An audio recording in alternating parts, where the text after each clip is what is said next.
وقل جاء الحق وزهق الباطل إن الباطل كان زهوقا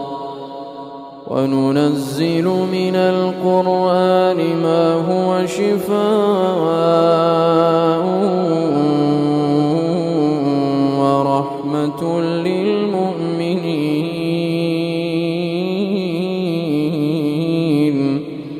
ولا يزيد الظالمين إلا خسارا وإذا أنعمنا على الإنسان أعرض ونأى بجانبه